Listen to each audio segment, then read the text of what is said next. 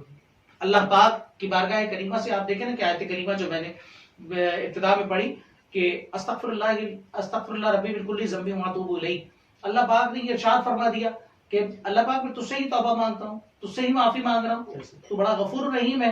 تو اللہ پاک کی بارگاہ نے یہ دعا عطا فرما دی. اور اولیاء اصفیاء فرماتے ہیں, علماء فصحاء نے بھی یہ فرمایا کہ جو یہ کم از کم 101 مرتبہ پڑھ لے, 101 مرتبہ یہ اگر پڑھ لے اور پھر اللہ کی بارگاہ میں توبہ کرے, تو وہ اس کے سمندر کی جھاگ کے برابر گناہ صغیرہ کیوں نہ ہو اللہ پاک معاف فرما دے گا. تو سمندر کی جھاگ سے کسی کی زندگی کا آپ ایک نظارہ کرنا چاہیں کہ اگر برابر ایکول رکھنا چاہیں تو ناممکن ہے. سمندر کی جھاگ کئی گنا زیادہ ہے, لیکن ہماری ہر سانس میں غلطی کرتی رہے, ہم 101 مرتبہ وہ پڑھیں تو اللہ پاک وہ بھی معاف فرما دے گا. تو اللہ معاف فرمانے والا ہے, اللہ کرم کرنے والا, اللہ رحم کرنے والا ہے. ہمیں اللہ کی رحیمی اور کریمی کی طرف دھیان رکھنا چاہیے. اور لیکن ایک طرف یہ بھی ہے کہ ہم جو وعدہ کریں اسے وفا کرنے کی پوری کوشش کرنی چاہیے. اور پھر ہمارا عمل یہ ہونا چاہیے کہ ہم چلتے پھرتے اٹھتے بیٹھتے ہم اللہ کی بارگاہ میں استغفار پڑھتے رہیں. صرف استغفار کا یہ فائدہ نہیں کہ توبہ میں ایسا آئے گی, استغفار کا یہ فائدہ ہے کہ یہ جو دعا میں نے آپ کو بتائی استغفر اللہ ربی من کل ذنب واتوب الیہ, اگر یہ کسی کو یاد نہیں ہوتی تو فقط استغفر اللہ کی تسبیح پڑھتا رہے چلتے پھرتے اٹھتے بیٹھتے, یا درود پاک پڑھتا رہے. لیکن استغفار کی تسبیح کی فضیلت کیا بیان کرتے ہیں فصحاء, آپ فرماتے ہیں کہ جو شخص یہ چلتے پھرتے اٹھتے بیٹھتے پڑھتا ہے, اللہ اس کے رزق میں برکت دیتا ہے, اس کی اولاد کو اس کا فرمانبردار کر دیتا ہے, اس کے مال میں اس کے کاروبار میں برکت عطا فرما دیتا ہے, اس کی زندگی میں رونق عطا فرما دیتا ہے, بیماری ازاری تنگدستی پریشانی سے دور کر دیتا ہے, بلائیات سے محفوظ کرتا ہے, اور اللہ پاک اس کو نیکوکاروں میں شامل فرما لیتا ہے. اور نیکوکاروں میں شامل فرما کے اللہ اس کی ہر توبہ کو قبول فرما لیتا ہے. یہاں یہ بھی جیسے آپ نے ابھی فرمایا کہ ایک انسان بیمار ہوتا ہے, پھر بیمار ہونے کے بعد ٹھیک ہوتا ہے, تو اس کی بیماری کی حالت میں بھی یہ کہا جاتا ہے کہ جب تک انسان بیمار رہتا ہے تب تک اس کے گناہ جھڑتے ہیں. بے شک بیماری کی حالت میں بالکل. آپ دیکھیں بخار ہے, کسی بھی حوالے سے کوئی بیماری آتی ہے, تو اللہ پاک اگر کوئی جانے سے پہلے اگر بیمار پڑ گیا, اکثر لوگ نہیں پڑتے, لیکن جانے سے پہلے بیمار پڑ گیا تو وہ کثرت سے اس کی بیماری کے ساتھ ساتھ اللہ پاک اس کے گناہوں کو ختم کرتا جاتا ہے. جتنی دنیا میں وہ تکلیف جھیلتا ہے, اللہ اس کے گناہوں میں اور زیادہ اس کو ریلیف دیا جاتا ہے. اسی طریقے سے آپ یہ دیکھیں نا کہ حضرت امام بصیری رحمۃ اللہ تعالی علیہ فرماتے ہیں کہ جب تو بیمار ہوتا ہے تو تو شکر کر کہ اللہ نے تجھے یاد کیا ہے. حضرت جنید بغدادی رحمۃ اللہ, آپ کی بیماری میں مجھے یہ واقعہ یاد آ گیا جو آپ نے ابھی ذکر کیا بیمار کا, کہ حضرت جنید بغدادی رحمۃ اللہ علیہ 1 سال آپ بیمار نہ ہوئے, بخار نہیں آیا, کوئی نزلہ زکام کچھ اس حوالے سے بیماری نہیں تھی, تو آپ اللہ کی بارگاہ میں کثرت سے گریا کرنے لگے. تو آپ کے جو اصحاب تھے, آپ کے جو مریدین محبین تھے, انہوں نے پوچھا, آپ حضرت سری سقطی رحمۃ اللہ تعالی علیہ مجدد دین و ملت اور اپنے وقت کے جلیل القدر ولی جو حضور سیدی محی الدین عبد القادر جیلانی علیہ رحمہ کے پیران کرام میں, داتا علی حجویری کے پیران کرام میں شامل ہیں. آپ فرماتے ہیں کہ میں اس لیے گریا کر رہا ہوں کہ اللہ مجھ سے راضی نہیں ہے کیونکہ میں بیمار نہیں ہوں. اللہ مجھ سے راضی نہیں ہے, یہ اللہ کے ولیوں کی تاثیر ہے. اور جب آپ رات بھر یہ گریا کرتے رہے, کئی روز گریا چلتا رہا, جس رات یہ سوال ہوا دوسرے دن آپ کو بخار ہو گیا. بخار ہوا تو آپ نے اپنے گھر میں جو اناج تھا اس کا لنگر کھول دیا کہ اللہ مجھ سے راضی ہو گیا ہے اور میں بیمار ہوا ہوں, اللہ پاک میری طرف توجہ دے رہا ہے. ہم بیماری, ازاری, تنگدستی, پریشانی کو اللہ کی طرف سے عذاب نہ سمجھیں کہ اللہ کا امتحان ہے اور اللہ آنے والے کل کو گزرے کل سے اچھا فرما دیتا ہے. تو یہ بھی توبہ کے زمرے میں آتا ہے کہ قدرتی طور پہ توبہ سے بھی گناہوں کو معاف کرایا جاتا ہے, پھر معاملات کو اچھا کرایا جاتا ہے. تو یہ بیماری بھی آپ کے جسم سے وہ تمام نفوق نکال کے باہر پھینک دیتی ہے اور اللہ پاک کی محبت شامل کر دیتی ہے. ماشاءاللہ, سبحان اللہ, کتنا اچھا آپ نے جواب دیا. تو ہم آج کل یہ سوچتے ہیں کہ بیماری آ گئی, ہم اللہ سے دعا کرتے ہیں جلدی ٹھیک ہو جائے, لیکن اس کا اصل ہمیں جو ہے وہ اندر کی بات جو ہے وہ آج آپ نے جو بتائی وہ ہمیں نہیں پتا ہوتی کہ بیماری بھی اللہ کسی وجہ سے دیتا ہے, اور انسان جب بیمار ہوتا ہے تو اس کے پیچھے بھی کوئی بڑی وجہ ہوتی ہے. بالکل ایسے. اور جب ہم دیکھیں کتنی آسانی ہے ہمارے اسلام میں کہ ہم نماز کے لیے جب وضو بھی کرتے ہیں تو وہ وضو کا جو پانی ہے اس پانی کے ذریعے بھی ہمارے گناہ جھڑتے ہیں. یہ بھی ہمارے لیے بہت جو ہے نا اچھی بات ہے کہ اللہ نے ایک تو نماز ہمیں دی, نماز پڑھنے کی اللہ پاک ہمیں توفیق دے. ہم یہ بھی دعا کرتے ہیں 5 وقت نماز پڑھنے کی توفیق دے اللہ پاک. آمین اللہ. تو ہمارے لیے کتنی آسانیاں اسلام میں رکھ دی ہیں. تو ہم یہی دعا کرتے ہیں کہ اللہ پاک ہماری توبہ اپنی بارگاہ میں قبول فرمائے. اللہم آمین. چلتے ہیں دوسرے سوال کی طرف. ہمارا دوسرا سوال یہ ہے جو توبہ یا استغفار انبیاء فرماتے ہیں, اچھا اس پر بھی ہماری اصلاح فرمائیے گا, کیونکہ انبیاء تو معصوم ہیں, بے شک حقیقت ہے بے یہ, شک معصوم. اور بے خطا ہے, تو استغفار کیوں؟ اچھا یہ سوال ایک بظاہر تو ایک بڑا عام سا سوال ہے, لیکن یہ کہ انبیاء کرام رضوان اللہ تعالیٰ علیہ الصلوۃ والسلام کی ذات کریمہ, صحابہ کرام رضوان اللہ تعالیٰ اجمعین کی ذات کریمہ, یا اہل بیت اطہار رضوان اللہ تعالیٰ اجمعین کی ذات کریمہ کو اگر لیا جائے تو وہ کنڈیشن تبدیل ہو جاتی ہے. اب وہ کیا ہے کہ کبھی بھی کوئی شخص, مثال کے طور پہ میں ایک دنیاوی سطح پہ اس بات کرتا ہوں کہ اگر ایک باپ مزدوری کرتا ہے اور بیٹا اس کا پائلٹ بن جاتا ہے, تو اس کے پائلٹ بننے میں جو کردار ہے وہ اس کے باپ کا ہے, کہ اس نے مزدوری کی, اس نے بوریاں اٹھائی, اس نے بیلچا چلایا, اس نے جو کچھ محنت مزدوری کی, آج اس کے بلبوتے پہ اس کی اولاد اللہ پاک نے کامیاب کر دیا.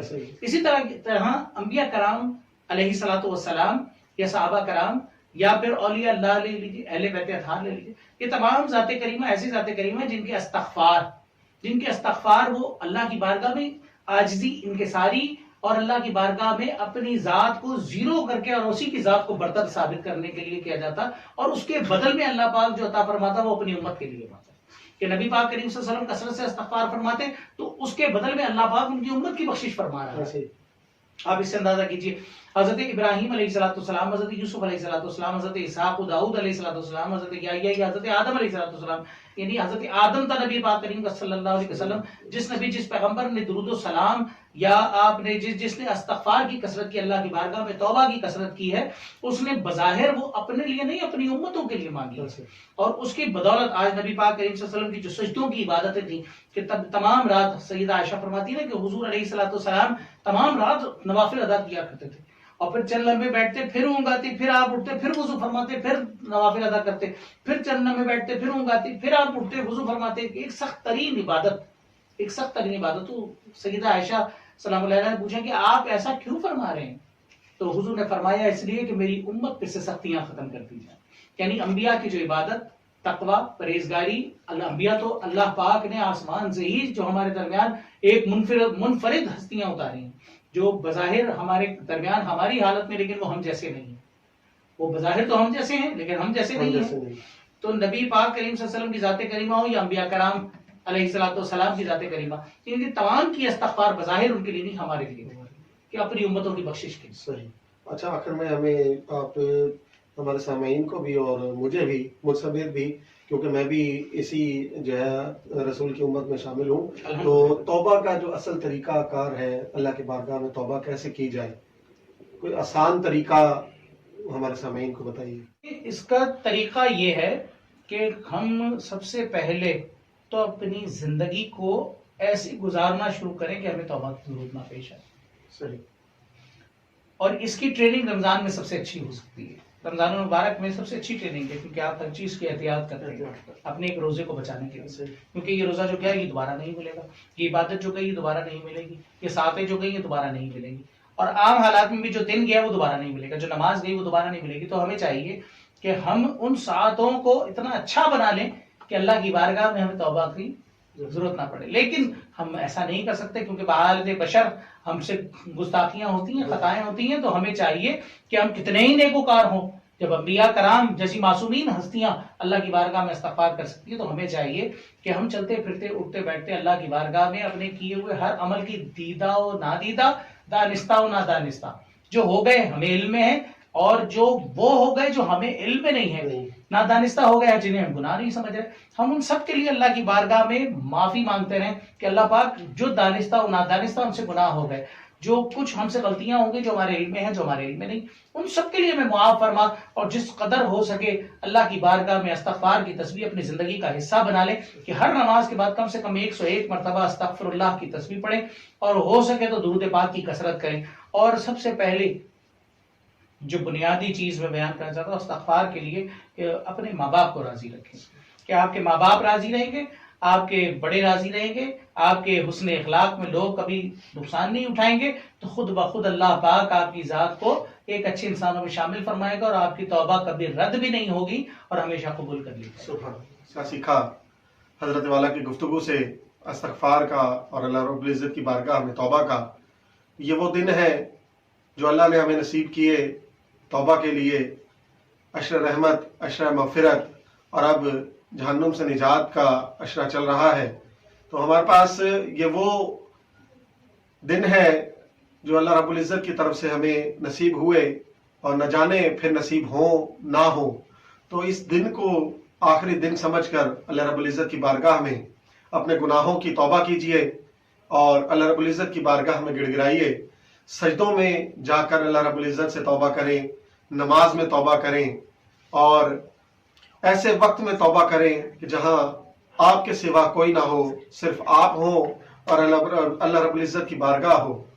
بس یہی طریقہ ہے اللہ رب العزت سے توبہ کا۔ ہم یہی دعا کرتے ہیں اللہ رب العزت ہماری توبہ کو، میری توبہ کو، اور آپ تمام کی توبہ کو اپنی بارگاہ میں قبول و منظور فرمائے، اور ہمیں اپنے والدین کی خدمت کرنے کی اور ان کے ساتھ ادب سے پیش آنے کی توفیق عطا فرمائے۔ اسی کے ساتھ ہم یہاں لیں گے ایک چھوٹا سا وقفہ، اور حضرت والا کا شکریہ ادا کرتے ہیں کہ آپ اپنے قیمتی وقت میں سے وقت نکال کر تشریف لائے۔ انشاءاللہ پھر آپ سے ملاقات ہوگی۔ یہاں لیں گے ہم وقفہ، اجازت دیجیے۔ آپ کا ہوسٹ حافظ نوید فریدی، ہمارے ساتھ بنے رہیے گا، انشاءاللہ پھر ملاقات ہوگی۔ السلام علیکم ورحمۃ اللہ وبرکاتہ۔ نور سیام ہے، عشق رمضان ہے، نور سیام ہے، عشق رمضان ہے، نور سیام ہے، عشق رمضان ہے، برکتوں کا مہینہ یہ رمضان ہے، برکتوں